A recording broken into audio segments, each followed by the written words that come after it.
सैलाब डुबोने में आज भी दूसरे नंबर पे है। ये बीसीसीआई को क्रेडिट जाता है। इंडियन फैंस आज मुझसे राजी हो। नंबर 1 है बीसीसीआई। जो स्पॉन्सर करता है डूब जाता है, जो इनके करीब आता है डूब जाता है।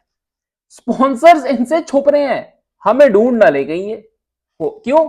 ये ढूंढ लेंगे फारे काम। और ये हिस्ट्री है अपनी। 1993 में शुरू हुए 2001 तक आईटीसी, डबोदी सिरकट की कंपनी। 2001 से लेके 2013 तक सहारा। एससीबीआई का इशू बना, फाउंडर को जेल हो गई। ला, ये क्या था? बीसीसीआई की दवा थी उनके साथ। 2014 से 2017 तक स्टार इंडिया आया। उन्होंने खुद ही जल्दी डूबने ही लगे थे, उन्होंने कहा भाई हमें छुट्टी दे दो। वो मुआहदा छोड़कर चले गए, भागकर चले गए।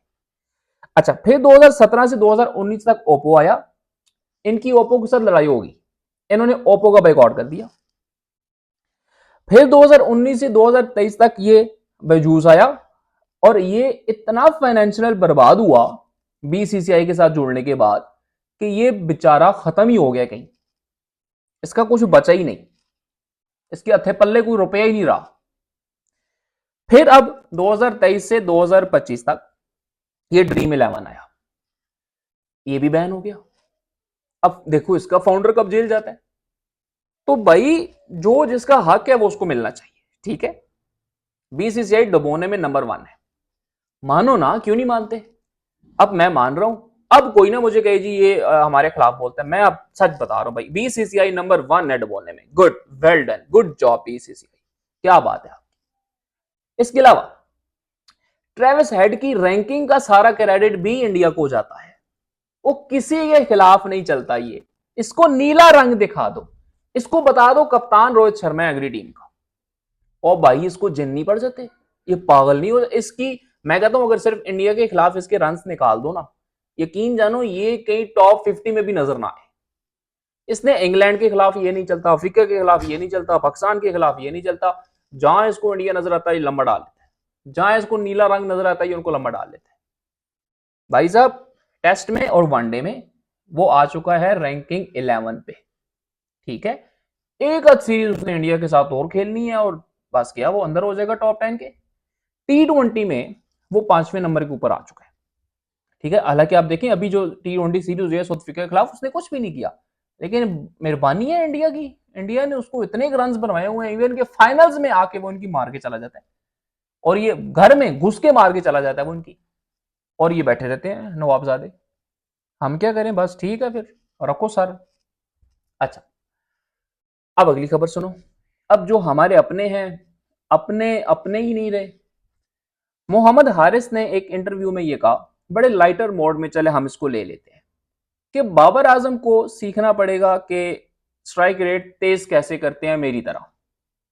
अब मेरे ख्याल में इसमें मेरी तरह ना कहता तो बेहतर था, चलो मान लेते कि एक जर्नल स्टेटमेंट दी उसने। अच्छा, जब हारिस ने ये कहा ना कि बाबर को मेरी तरह तेज खेलना चाहिए, तो मैंने कहा चलो हारिस का थोड़ा सा स्टैट्स उठा के देख लेते हैं, वो भी अपना ही है ना, वगैरह तो नहीं है, वो भी अपना ही है। मैंने देखा बाबर आजम की जो T20 50s हैं वो 36 है। हारिस के जो फोर्स है ना, सिर्फ चौके, वो 34 है।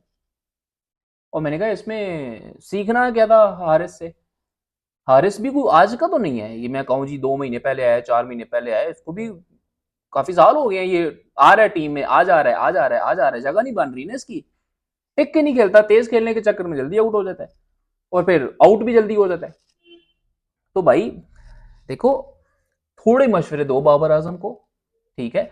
बाबर आजम ने रिकॉर्ड बनाना था, और उस डेड मैन का रिकॉर्ड तोड़ना था बाबर आजम ने। सिर्फ 8 रन की दूरी पे था, 4223 रन बाबर आजम के हैं, 4231 रन उस डेड मैन के हैं, ठीक है, जिसको मैंने सारा क्रेडिट दिया अपनी पहली वीडियो के शुरू में। अब 8 रन का रिकॉर्ड टूटकर पाकिस्तान के नाम आ जाता। इन अक्ल के अंधों को इतनी नहीं समझ आ रही कि यार हम पाकिस्तान के लिए उसको खिला रहे हैं। हम ये थोड़े ही कह रहे हैं कि बाबर आजम ने को मुझे डॉलर दिए हुए हैं, तू मेरे लिए बोल।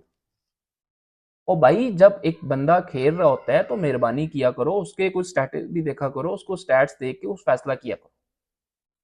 अब मैं क्यों कह रहा हूं बार बार बाबर आजम, बाबर आजम, बाबर आजम? आपकी टीम में नहीं है खिलाड़ी बाबर आजम के मुकाबले के, नहीं है उस लेवल के। भाई आप कैसे, पता नहीं कैसे चलेंगे, मुझे तो ये नहीं समझ आ रहा।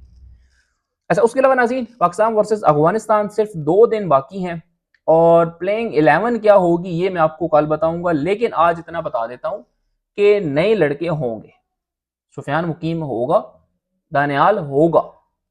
जो दुबई की कंडीशंस हैं उन कंडीशंस के अकॉर्डिंग टीम मैनेजमेंट इस बात पे गौर कर रही है कि यार इन 2 लड़कों को खिलाना है, क्योंकि सुफियान को स्पेशली दुबई के अंदर खेलना बड़ा मुश्किल काम है भाई, ये आसान नहीं होगा ना अफगानिस्तान के लिए ना किसी और के लिए। तो अब देखना है ये है कि बाकी प्लेइंग 11 की होगी, ये इंशाल्लाह कल अनाउंस करेंगे। लास्ट में एक बुरी खबर है नाज़रीन, ऑस्ट्रेलियन कैप्टन, एक्स कैप्टन कह लें, माइकल क्लार्क, जो कि इस टाइम एक बड़ी सीरियस बीमारी के अंदर जो है वो उनको मुब्तला हो चुके हैं और उनको जो बीमारी है वो उनका स्किन कैंसर है। और कैंसर डेफिनेटली ये आपको पता है जहां लफ्ज आता है, ये एक बहुत ही आप कह लें कि एक ऐसी बीमारी है कि जिसका पता चलते चलते ये बीमारी इंसान खा जाती है। तो माइकल क्लार्क के लिए उम्मीद है और दुआ गो है जी, उसको सेहत मिले और वो इस बीमारी से छुटकारा पाए। और डेफिनेटली ऑस्ट्रेलिया जो है वो मेडिकल फील्ड के अंदर बड़ा आगे है और उम्मीद ये है हमें कि माइकल क्लार्क जो है वो सम हाउ जो है वो इस चीज़ को काबू कर लेंगे और अपनी इस बीमारी से जो है वो छुटकारा हासिल होंगे। माइकल क्लार्क ऑस्ट्रेलिया का एक बहुत बड़ा नाम रहा है। माइकल क्लार्क मतलब ये तो आज आए हैं ना, ये कोहली और बाबर आजम, कोई शक नहीं इस बात पे कि एक दौर में माइकल क्लार्क और रिकी पॉन्टिंग की जो कवर ड्राइव थी उसका एक अपना लेवल था। तो माइकल क्लार्क के लिए हम दुआ गो हैं जी कि वो जल्दी इस बीमारी से सेहतयाब हो और हमें दोबारा कहीं ना कहीं कमेंट्री में या कहीं आगे पीछे एनालिसिस के अंदर नजर आए, क्योंकि माइकल क्लार्क ऑस्ट्रेलिया की क्रिकेट का एक बहुत बड़ा नाम है। तो ये हैं जी अभी तक की अपडेट्स। हमारे चैनल को सब्सक्राइब करें। बहुत जल्द मिलता हूँ अपनी अगली वीडियो के साथ। अल्लाह हाफिज़।